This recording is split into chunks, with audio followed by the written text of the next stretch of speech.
Lai Mohammed is playing with fire. This man will never ever repent, and he doesn't have human conscience. As old as Lai Mohammed is, he doesn't have human conscience. This type of person is supposed to be honest and transparency, but no, instead he is misinforming the people. Welcome to my channel. If it is your first time, please subscribe and turn on your notification bell.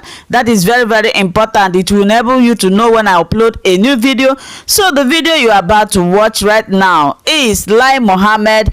He is still proving or insisting that CNN is providing false information, that he is ready to face anything. He's ready to challenge them. In fact, I don't know the type of heart people have. Instead of talking too much, let me play the video. You will listen to what he's saying. This is a recent interview granted to him, and let's just look at what he is saying. No regret, no remorse, no sorry, nothing. These are the people that are leading us. You can imagine. Let's listen. Please come to my comment section and tell me what you think about this man called Lai Mohammed. People call him misinformation minister. Let's watch. Let's listen.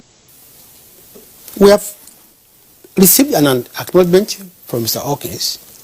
He thanked us for our letter and told us that our letter has been passed to the editorial team. But this is without prejudice to whatever decisions the federal government decides to take on the matter, because we won't sit by and allow CNN or any news organization to throw the country to another war based on fake news. And that's why we demand an investigation.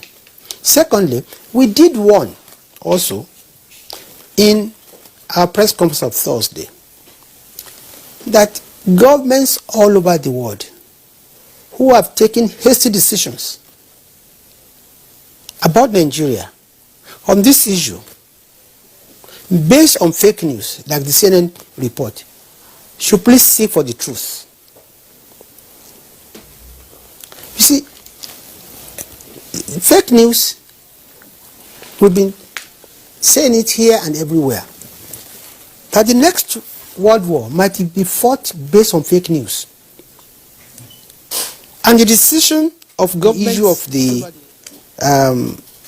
UK Parliament resolution.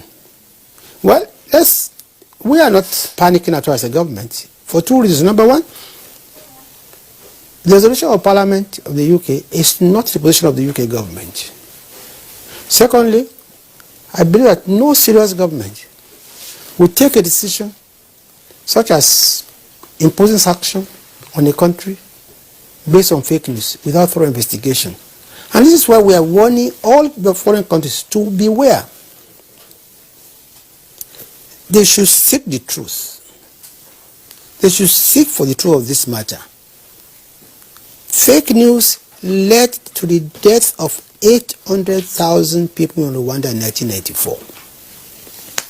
And fake news today is even much more dangerous, because in 1994 there was no social media.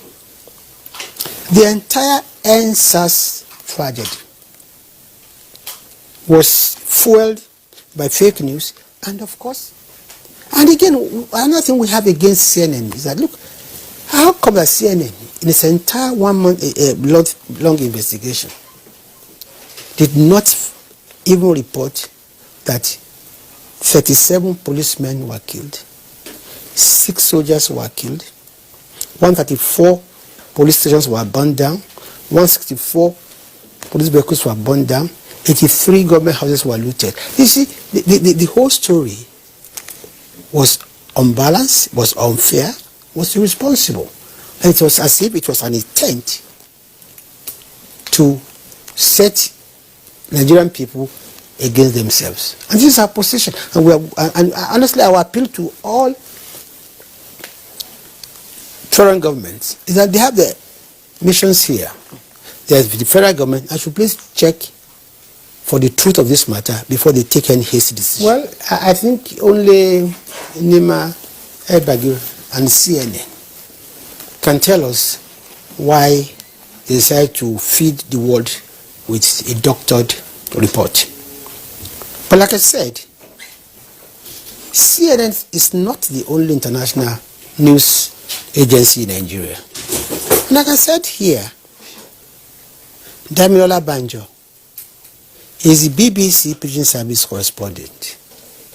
She was at the toll gate and she reported that soldiers came, but they did not fire into the crowd, that they fired into the air. So this is why we believe that, you see, CNN will be doing itself a big disservice, and its credibility will be shot if it does not do a thorough investigation of this so-called investigative report, because we have studied. It's very simple. They should take the original tape of the 57 minutes 5 seconds of Godson Uy that they relied so heavily on, and find out whether that tape had been doctored or not. That's the first place to start with. Second is to ask themselves, can there be a massacre without bodies? Can there be a massacre without blood? And even the so-called DJ Switch, who claimed to be streaming live on the site, and who claimed that she was depositing dead bodies at the foot of soldiers. Her video, CNN is grasping at straws. They are desperate. The so-called recent development, this film we just watched, we've seen it before. It's nothing but a rehash of the old CNN story. There's nothing new that has been brought out there. If anything, it contradicts the position of CNN. What we're asking CNN is, where is the evidence? Where are the bodies? The military has been consistent. They went to the toll gate. They fired blank ammunition. CNN has not been able, with all the kind of development, to contradict that position. And the issues we've raised remain very germane, which are that CNN contravened the basic principles of journalism, which is fairness and balance in the stories. The federal government has formally protested to the management of Cable News Network on the recent investigative report on the EndSARS crisis. The letter was signed on behalf of the Minister of Information and Culture, Mohammed, by the Special Assistant to the President, Office of the Information and Culture Minister, Segun Adeyemi. Addressed to Mr. Jonathan Hawkins, Vice President Communication, CNN Center, Atlanta, Georgia, the letter expressed the federal government's displeasure over the report, which CNN aired on the 18th of November. The federal government described the report as not only falling short of journalistic standards, it reinforces the disinformation going round on the issue as blatantly irresponsible and a poor piece of journalistic work by a reputable international news organization like the CNN, drawing attention to certain facts that the report did not live up to basic core principles of journalism, which are balance and fairness.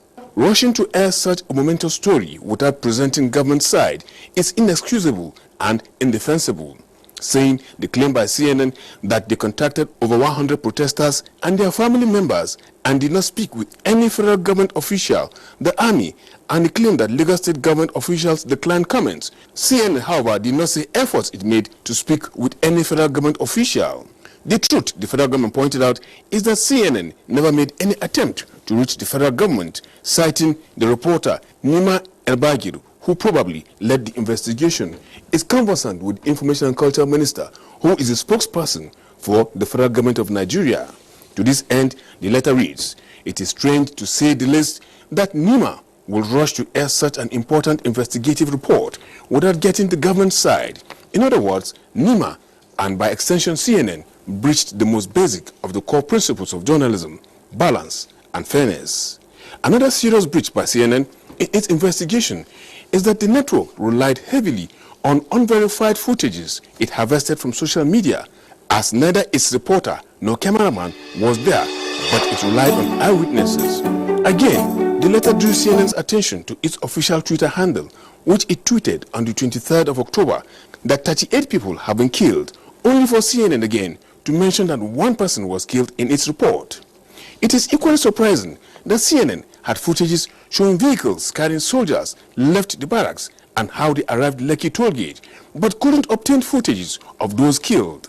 With CNN saying it stands by its report, the federal government of Nigeria finds this position baffling, considering the fact that the report lacks fairness and balance. This face-saving measure by respectable news network, caught in the blinding glare of fake news and disinformation, explains a high level of arrogance in defense.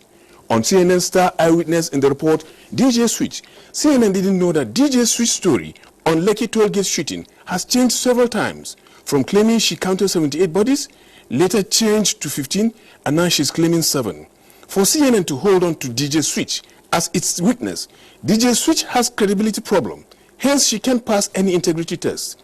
Again, CNN, having obtained those footages, left out vital ingredients, as was the case in the Gustin 57 minutes 5 seconds video, where there were voices in the video telling Gustin that the gunshots were not from soldiers, a valid point which should have made CNN not to go close to those footages.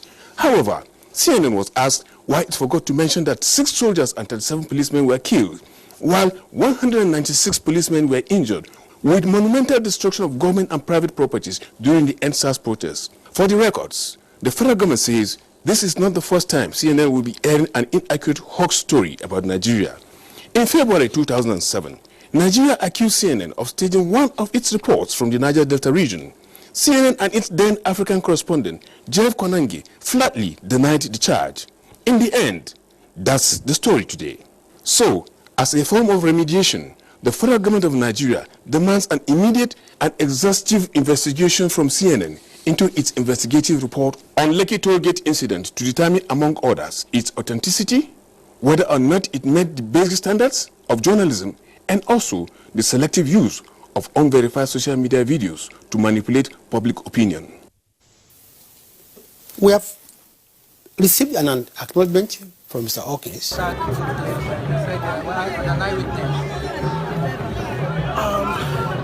Normally we sleep here every night, so this morning we went to do our normal protest at the Bega Expressway, and they came with so many bugs. I don't want to exaggerate, but there were many, like so many. They came in with machetes.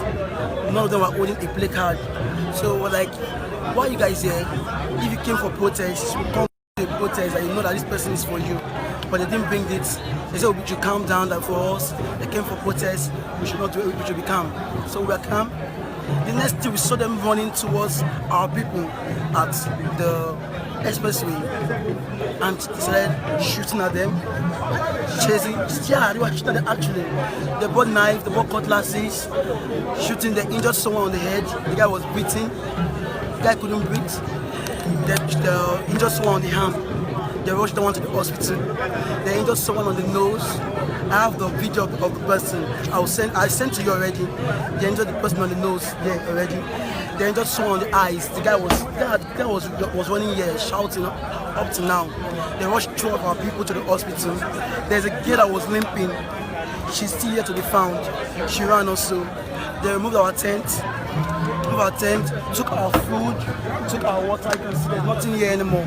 They took our water, took our food, took our clothes, took our bags, took our phones, everything we have here. They took everything. I'm glad I took my bag and I ran away with the protesters. So that was what happened here. We chased us with bottles, chased us with cutlasses, chased us with. After that, chased the people at the expressway. They came here and they chased us also. We ran away. we run away to get cover and protect ourselves and be safe. So the police were here, the police officers were here. They saw these guys chasing us with cutlasses and knife. They were laughing at us. They didn't do anything. They were here. So they entered into their gates and they were laughing at us. So when Agege boys came through for us and was chasing these thugs with cutlasses, I sent you a video also. The video is on my timeline on Twitter also. When the Agege boys came here and chased them, the police officers started shooting. They were shooting at them. The people that came to protect us, they were shooting at them. The police officers are shooting at protesters and was trying to protect thugs. They were protecting thugs, hired thugs that came to harass us. The police officer and was shooting at Agege boys that came here to protect us. They shoot at them and the hired thugs left. Agege boys left. But right now we are back at Alausa and we're not going anywhere. We're not relenting. It's NSAS. Bring all the killer police to books. We are not going anywhere. We're here. We're here at Alausa. We are destabilized for a few minutes and we have re-strategized, we have regrouped and we are here. And we are back and we are saying NSAS, end SWAT, end police brutality and let us be safe in our own country. Thank you. The point.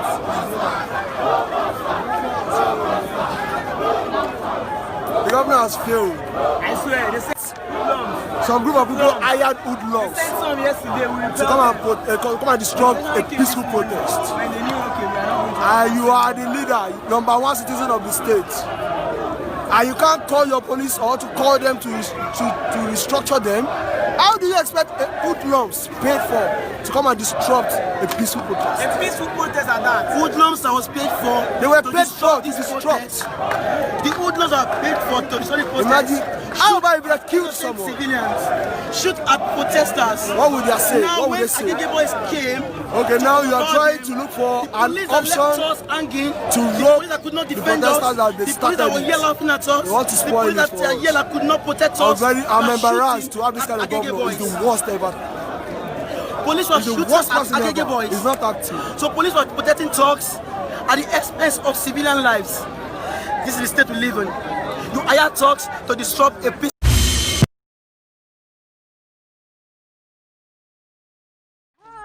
Welcome to my channel. If this is your first time or first day of coming across my YouTube channel or seeing my face, you are highly welcome. Please willkommen to meinem Kanal. My name is Linda Chukwuezi. It comes as Miguel. That red button that says subscribe and you turn on the notification bell so that you'll be able to get information on the. Bis zum nächsten Video und einen schönen Tag. Tschüss. Tschüss. Bis man subscribe to Linda's TV show. What are you waiting for? Click on that red button that says subscribe. You turn on the notification bell so that you'll be getting more updates from me. Leave your comments down below and share this video with your friends, families, and colleagues until we meet again in my next video. Bye bye.